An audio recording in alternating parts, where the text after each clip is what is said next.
Yan, meron akong nakita dito na easy ride na Q. Anong masasabi mo sa FI? Okay naman yan sir dahil yan ang pinakamatipid ngayon sa gasolina. Bakit pinili mo yung carburetor? Carb type kasi yung sabi ng mga mekaniko, mag carb type ka na lang kasi kapag nagkaroon ng trouble ng makina niyan, hindi mo pwedeng paggalaw sa out of town. Oo. Dadalhin mo sa kasa para kasi may mga computer box yan. Carburetor. Ito yung ginawa ko para Kasi nung bumili rin ako, namili ako dyan sa dalawa. In-order nila sa akin, magkitay ka na lang kasi matipid nga sa gasolina. So matipid naman. Matipid din naman to, kaya lang siyempre bago pa, hindi pa natin malalaman. Oo. Meron akong kaibigan na kumuha nito, nagtatlong beses na siyang bumalik sa Bicol, wala naman naging problema. Ilang buwan na sa'yo ito? Isang buwan pa lang sir? Isang buwan, wala ka pa naman naging problema dito? Wala pa. Oo, kasi laging may issue yung pag pinabi nilang easy ride, laging may issue. Sabi ng mga mekaniko, yung max daw. Yung max, oo, laging sinasabi. Nasa pag-iingat na rin. Oo. Tayong mga motorista kasi minsan may sa sobrang bilis minsan may bulaga na lubak-lubak. Oo, tama. Yung malalim. Kahit, Siguro, kahit mga branded naman ng motor, nagkakaroon din ng problema. Din. Oo, yun na rin ang importante talaga mag-iingat. Tama. Yun din ang payo ko sa mga may time naman na pwede mong iyataw, may time na pwede kang tama. pag hindi mo kabisado yung daan mo. Daan lang. Hanggang ano ka lang. Hindi naman tayo nangangarira, di ba? 40 to 60 kph ka lang. Oo, tama. Kabisado mo na. Pwede ka nang humataw. Ano nga palang pangalan mo? Alex sir. Alex. Dito lang din sa Okay. Ito naman napili ko kasi medyo mura eh. Nung nakaraan nakaparada ka rin dyan, ano? Ito yung nakita ko. Kaya lang walang bata. Oo, ang napansin ko naman kasi dito nung nakaparada yan, tinignan ko yung sensor mo, nakapix siya. Kasi ang sensor ko, mula nung kinuha ko yan, maluwag. Ang nut lang doon lang sa dulo. Alin sir? Itong Ito. speedometer? Oo, hindi. Yung sensor dito sa ano. Ito. Yung ano? Ito. Yan. Itong nut na to, hindi yan nakahigpit doon. Nakasagad dito. Kaya kumakalog-kalog. Kailan? Hindi lang kasi sa mga Ngayon hindi ko ginalaw. Pumunta pa naman ako ng Tanay niyan sa Tinipak River. Maputik doon. Buti hindi naman nagloko. Kailan mo rin talagang medyo pihiti na lang kasi. Tapos meron akong napansin na siguro hindi mo pa napapansin yan dahil isang buwan ka pa lang. Halimbawa, nagpanda ka ng ganon, nanginginig yung manubila. Sa umaga lang. Tapos minsan meron din time na pag tumatakbo ako, nanginginig talaga manubila. Ito pala sikreto niyan, lumuluwag yung yung belt? Hindi, ito, pag lumuwag to. Ito, yung clamp ng pelter. Yun. Clamp ng pelter, malamang maluwag na yan. Pag lumuwag yan, nagkakaroon ng vibrate. Ito, 2 beses ko lang kaya pag naramdaman mo, dito lang naman dito mo lang bubuksan yan. Nakakuha akong idea sa'yo. Dyan lang, i-open lang. Diba, buksan mo yung para makita mo. Ano to sir?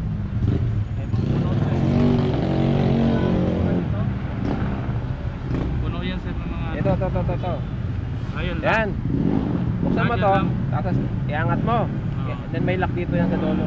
Pag inangat mo na to ng ganyan, nandun yung clamp. Kasi meron din akong napanood na vlogger na ganyan. Yun din ang tinuro niya. Totoo nga. Totoo talaga kasi kanina. Sabi naman sabi sa akin. Hindi yung sa bola kasi bago pa yan eh.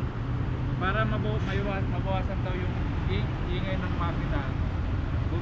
Sa TikTok sir, bumili ka ng yung hindi pa ako nakakabili nun kasi hindi pa ako nakakapag-change oil eh. Yung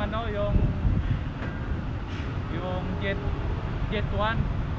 Ihalo daw pag nag-change oil kaya ihalo mo lang doon sa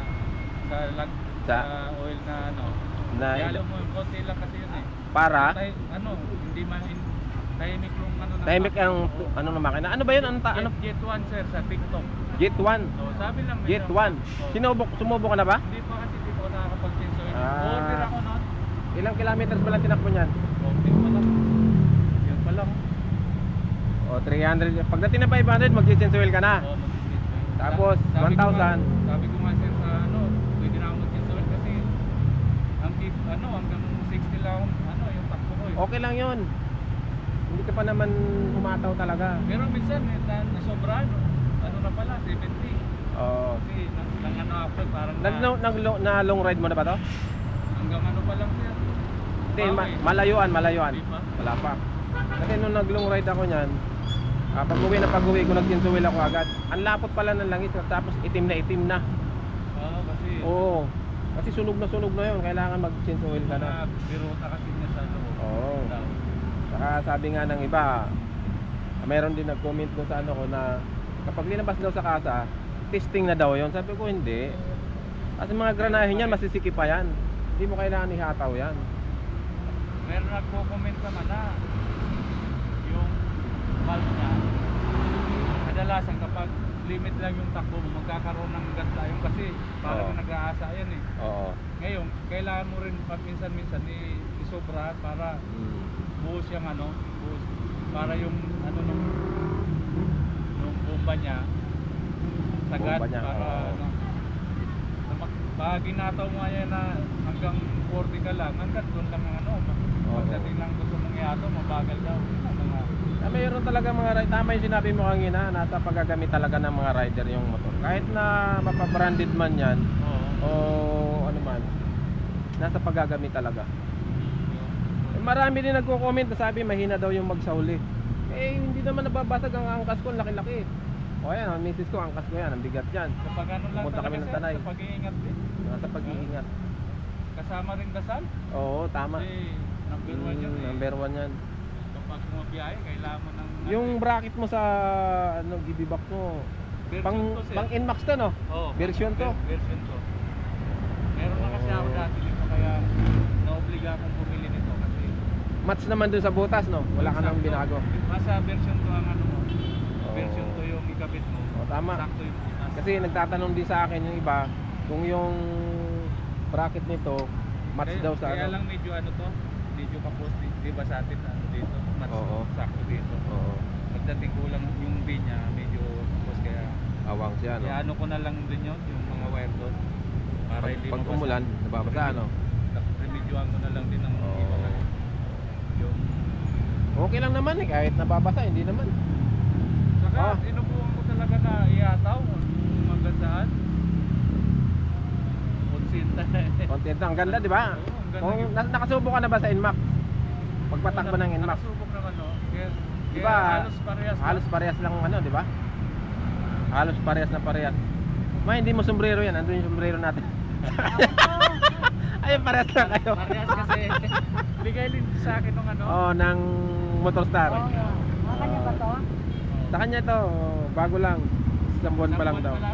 Kaya lang sa inyo sir FI. FI, ang mga magpipitong buwan na yan.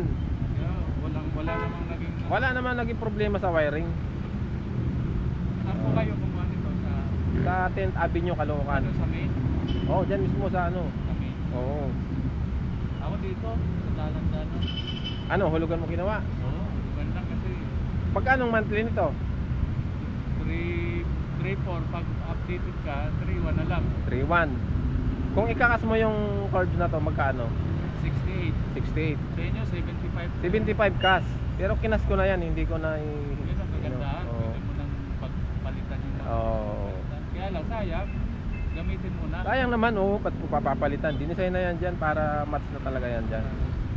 Ganda nga sir yung bracket natin. Oo. Parang ano to, yung bracket nito, Saan pinagawa to? na ano ko lang to sa kaibigan ko eh.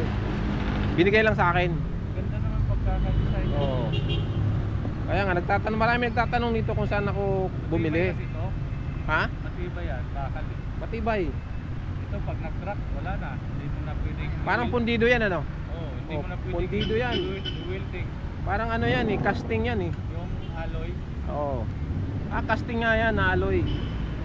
Ito kahit lifetime warranty pwede dahil pag magano lang kaunti. Kaya yung ano, ispasan mo lang yan. Oo. Ganun din ako dapat Ano nga pong pangalan, sir? Alex? Alex? Ano pong masasabi nyo sa mga manonood sa atin ngayon? Anong masasabi mo? Paano mo sila ma-encourage na kumuha ng Motorstar Easy Ride? Sa akin naman, kung medyo nagtitipid kayo sa budget, ito, ano, Pwede nasa na. 68 lang nung Oo. brand new nito. So napakamura ikumpara sa NMAX, sa mga branded na ano. Tama. Tapos yung takbo niya, hindi ka bibitinin. Ikaw yung Ikaw mananawa. nanawa kasi Oo. hindi naman lahat natawan eh. Oo. Tama yun. Subukan mo mabili, subukan mo rin ano, Oo. katamtaman ng takbo. Yun. So nasa kanila na yun option kung anong pipiliin nila. Nagdidepende na lang yun sa budget. Oo. Saka, meron naman mga sa mga applicator, hindi Oo. naman papapaya. Ang daming pwedeng bilat pag gano'n. So ibig sabihin, mapa-FI man o mapa-Q yung kukunin mo, okay na okay. Parehas okay. Okay. Alex, maraming salamat sa oras na ano mo sa amin. Ay, nagustuhan ko lang to kasi ganda ng ano nito. Oo. Ang ganda ng Dito wala pagkakita. eh. Sinabihan ko nga Hindi, sa ang kaso. alam mo yung pangpakintab nito na ginagamit ko, yung Max Protector. Oo. I-spray mo lang siya dyan sa gilid. Kung ano yung parte, wag mo munang i-sprayan lahat. Halimbawa, itong kukuskusin mo. I-sprayan mo siya, saka mo siya hahagorin. Punasan. Ito lang yung ganitong kailangan, ganito yung, Yung ano mo, malambot. yung malambot. Pupunasan mo lang yan. Kikitap na yan. Ay, mayroon pa to, tingnan mo. No? Mayroon pa yan, oh. Oh, tingnan mo, kitap, balik yan sa dati. Talo mo man oh. Okay, sige Sir Alex. Ah, sige, Thank you. Sir Romel, eh. Okay, bye-bye. Ingat. Okay. Yes, Sir Alex, bye-bye.